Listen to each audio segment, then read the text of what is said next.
বন্ধুরা নমস্কার।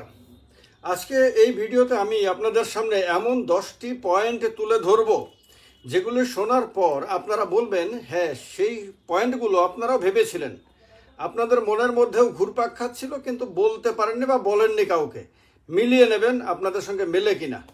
প্রথমত হলো এই নির্বাচন সংক্রান্ত অনেকগুলো ভিডিও আমি করেছি এবং আপনারাও দেখেছেন।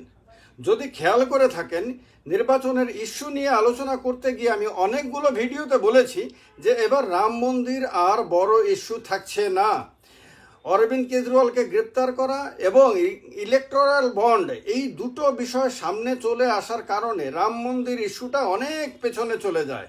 রাম মন্দির ইস্যু যে অনেক পেছনে চলে গেছিল তা আপনারা বুঝতে পেরেছেন গতকালকে উত্তরপ্রদেশের রেজাল্টটা দেখে। উত্তরপ্রদেশে বিজেপি তার অর্ধেকের আসন ধরে রাখতে পারেনি, এরকম অবস্থা। তো বিজেপির এত বিপর্যয় উত্তরপ্রদেশে হওয়ার পিছনে একটা বড় কারণ হলো রাম মন্দির ইস্যু আপনার দূরে চলে যাওয়া। এখন কথা হলো রাম মন্দির ইস্যু, যে রাম মন্দির তৈরি হয়েছে অযোধ্যাতে, যে অযোধ্যাতে শ্রীরামের জন্ম হয়েছে, সেই অযোধ্যাতে বিজেপি পরাজিত হয়েছে। অবিশ্বাস্য রকমভাবে সত্য এটা যে বিজেপি অযোধ্যাতে শ্রীরামের জন্মভূমিতে, যেখানে রাম মন্দির গঠন করার পরে ব্যাপকভাবে তার প্রচার করা হয়েছিল এবং সারা দেশে একটা রাম মন্দিরের কে কেন্দ্র করে একটা আবেগ তৈরির চেষ্টা করা হয়েছিল, সমগ্র মিডিয়াকে কাজে লাগানো হয়েছিল, দিকে দিকে ঘুরে ঘুরে বিজেপির নেতারা প্রচার করেছিলেন।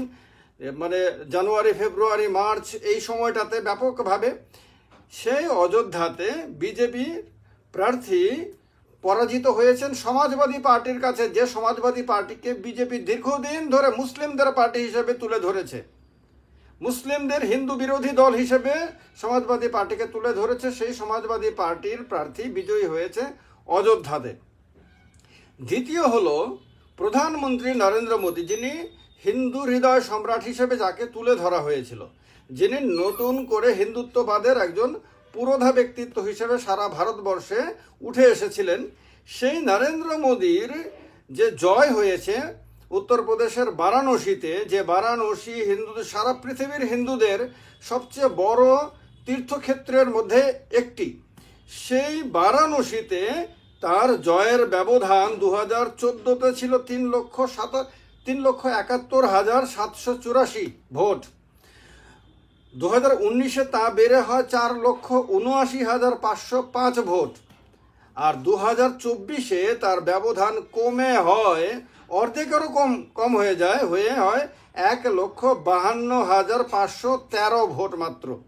ভাবতে পারেন যে উত্তরপ্রদেশে এত হিন্দুত্ববাদের জয় জয়কার, সেই উত্তরপ্রদেশে প্রধানমন্ত্রীর আসনে বারাণসীতে বিজেপির ভোট, মার্জিনের কথা বলছি, এটা ভোটের কথা না, মার্জিন, জয়ের মার্জিন, যেখানে জয়ের মার্জিন সারা ভারতবর্ষে রেকর্ড করার কথা, সেখানে তা কমে অর্ধেকের নিচে কমে যায়।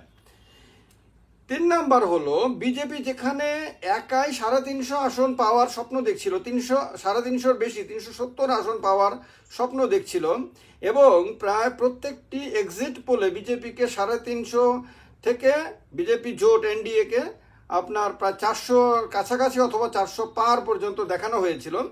সেই বিজেপির 63 জন সাংসদ প্রার্থী পরাজিত হয় এবং বিজেপি 303 থেকে 240-এ নেমে যায়।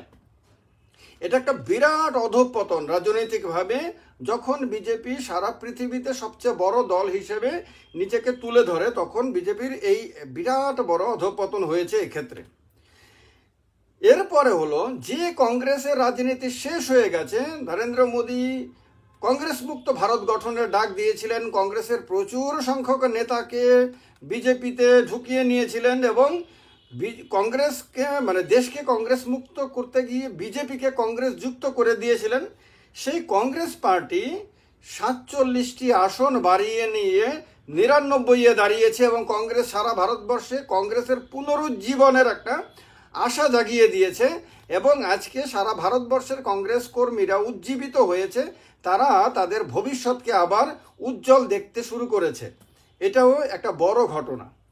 এরপরে হয়েছে সমাজবাদী পার্টি, যে সমাজবাদী পার্টি একেবারে প্রায় শূন্যতে নেমে গেছিল 2019 সালের লোকসভা নির্বাচনে। ক্ষমতাচ্যুত তো 2017তেই হয়েছিল। সেই সমাজবাদী পার্টি আপনার, যাকে বিজেপি উত্তরপ্রদেশে, উত্তর ভারতে হিন্দু বিরোধী মুসলিমপন্থী একটি রাজনৈতিক দল হিসেবে তুলে ধরে হিন্দুদের ভাবাবেগের মধ্যে ঢুকে গিয়ে সমাজবাদী পার্টিকে অনেকটাই হিন্দু বিরোধী, হিন্দু বিদ্বেষী দল হিসেবে তুলে ধরতে পেরেছিল, সেই সমাজবাদী পার্টি অবিশ্বাস্য রকম ভালো রেজাল্ট করে 37টি আসন দখল করেছে এবং তার 32টি আসন প্লাস হয়েছে। ভাবতে পারেন, 5 থেকে 37, এ চারটিখানি ব্যাপার না। তৃণমূল কংগ্রেস, যে তৃণমূল কংগ্রেস স্থিতিবিরক্ত হয়ে গেছিল, অস্তব্যস্ত হয়ে গেছিল, যে তৃণমূল কংগ্রেস ইডির অভিযান, সিবিআই এর অভিযান, একের পর এক দুর্নীতির অভিযোগ, কলকাতা হাইকোর্টের একের পর এক রায়, একের পর এক অর্ডার ইত্যাদির কারণে অস্থির হয়ে গেছিল। তৃণমূল ছেড়ে অনেক নেতা বিজেপিতে চলে গেছিলেন। সারাটা দিন তৃণমূলকে একদিকে সিপিএম এর আক্রমণের মুখোমুখি হতে হতো, কংগ্রেসের আক্রমণের সামনাসামনি করতে হতো, আর বিজেপি তো 24 ঘন্টা তৃণমূলকে একদম বর্ষার ফলার মুখে রাখত। সেই তৃণমূল কংগ্রেস আবার ঘুরে দাঁড়িয়ে 7টি আসন বাড়িয়ে 29-এ পৌঁছে গেছে। তার মানে হলো তৃণমূল কংগ্রেস এই রেজাল্টের মধ্য দিয়ে, গতকালকে রেজাল্টের মধ্য দিয়ে 2026 সালের বিধানসভা নির্বাচনে আরও একবার বিজয়ের রাস্তা তৈরি করে নিল। কারণ হলো, কেন্দ্রে এবার যেহেতু আর একক সংখ্যাগরিষ্ঠ দলের সরকার থাকছে না, বিজেপি যেহেতু আর এককভাবে সরকার চালাতে পারবে না, সেহেতু জোট নির্ভর হয়ে সরকার চালাতে গিয়ে বিজেপির পক্ষে আর পশ্চিমবঙ্গে মমতা বন্দ্যোপাধ্যায়কে, তৃণমূল কংগ্রেসকে সেই পরিমাণ আক্রমণ করা অসম্ভব হয়ে যাবে, যেটা এতগুলো বছর ধরে তারা করে এসেছে। সুতরাং পশ্চিমবঙ্গে তৃণমূল বিরোধী যে বিজেপির আন্দোলন, বিজেপির যে অভিযান, সেটা অনেক দুর্বল হয়ে যাবে। তৃণমূল কংগ্রেসের কর্মী এবং নেতা যারা তৃণমূল ছেড়ে বিজেপিতে বা অন্য দলগুলোতে চলে গেছিলেন, তারা আবার তৃণমূলে আগামী দিনে ফিরে আসবেন, সেটা আপনারা দেখতে পারবেন। এবং এটাও একটা বড় দিক গতকালকের রেজাল্টের। জনতা দল ইউনাইটেড, জেডিইউ, নীতিশ কুমারের পার্টি, যে নীতিশ কুমারের পার্টিকে একটু একটু করে বিজেপি শেষ করে দিচ্ছিল। বিজেপির পরিকল্পনাই ছিল নীতিশ কুমারকে সঙ্গে রাখবো, আর সঙ্গে রেখে রেখে তাকে আস্তে আস্তে রাজনৈতিকভাবে অপ্রাসঙ্গিক করে দেব। এটাতে বিজেপি সফল হয়েছিল গত বিহার বিধানসভা নির্বাচনে। নীতিশ কুমার 1 নম্বর থেকে 2 নম্বরে নেমে যায়, 2 নম্বর না 3 নম্বরে নেমে যায়, 50-এরও নিচে নীতিশ কুমারের আসন সংখ্যা নেমে যায়। নীতিশ কুমার রাজনৈতিকভাবে অনেকটা অপ্রাসঙ্গিক হয়ে গেছিলেন। সেই নীতিশ কুমার ঘুরে দাঁড়িয়ে বিহারে বিজেপিকে টক্কর দিয়ে, অন্য দলগুলোকে টক্কর দিয়ে 12টি আসন দখল করে। যদিও তার আসন সংখ্যা কম হয়েছে, 4টি আসন সংখ্যা কমেছে তার, কিন্তু 4টি আসন সংখ্যা কমলেও সে যে 12টি আসন দখল করতে পেরেছে, এটা বিহারের রাজনীতিতে নীতিশ কুমারের ঘুরে দাঁড়ানো হিসেবে দেখা হচ্ছে। যার কারণে নীতিশ কুমারকে এখন আগামী দিনের প্রধানমন্ত্রী হিসেবে, কংগ্রেস তো তাকে উপপ্রধানমন্ত্রীর হওয়ার জন্য প্রস্তাবও দিয়েছে শারদ পাওয়ারের মাধ্যমে, কিন্তু অনেকে নীতিশ কুমারকে প্রধানমন্ত্রী হিসেবেও পর্যন্ত কল্পনা করতে শুরু করেছেন শুধুমাত্র এই তার ঘুরে দাঁড়ানোর কারণে। আম আদমি পার্টি, যে আম আদমি পার্টি যতবারই ভাষণ দেয় অরবিন্দ কেজরিওয়াল বা তার দলের নেতারা, শুধু बिजली माफ कर दिया, बिजली का बिल माफ कर दिया, पानी का बिल माफ कर दिया, सरकारी अस्पताल को अच्छा कर दिया, এরকম কয়েকটা বিষয়, আর হাম ইমানদার হে, সবচেয়ে ইমানদার হে, এই কয়েকটা বক্তব্য ছাড়া, কয়েকটা ইস্যু ছাড়া তার আর কিচ্ছু বলার নাই যেন সারা পৃথিবীতে। যেন মানুষ শুধুমাত্র এই 3-4টা কথা শুনলে মানুষ শুধু খুশি হয়ে যাবে আর সারা জীবন ধরে তাকে ভোট দিয়ে সরকারে আনতে থাকবে। এই রকম একটা ব্যাকডেটেড একটা রাজনীতি করতে করতে এমন অবস্থাতে গেছে যে আম আদমি পার্টির মান কিছুটা রক্ষা করেছে ভগবন্ত মান, পাঞ্জাবের মুখ্যমন্ত্রী। দিল্লিতে আম আদমি পার্টি এই নির্বাচনে সাফ হয়ে যায়, একটা আসনও দখল করতে পারেনি। যার ফলে আম আদমি পার্টি সর্বভারতীয় রাজনীতিতে যে বিশাল শক্তিশালী হয়ে উঠবে বলে তার মানে সাধারণ মানুষের মধ্যে একটা ধারণা তৈরি হয়েছিল, তার বিপরীতে রেজাল্ট করার ফলে অনেকটা অপ্রাসঙ্গিক থাকবে। এবং যার ফলে আগামী দিনে কংগ্রেস এবং আম আদমি পার্টির মধ্যে যে অ্যালায়েন্স হয়েছে দিল্লিতে, হরিয়ানাতে, গুজরাটে, সে অ্যালায়েন্স টিকে থাকবে কিনা সেটা নিয়েও সন্দেহ দেখা দিয়েছে। টিকে না থাকার সম্ভাবনায় ম্যাক্সিমাম।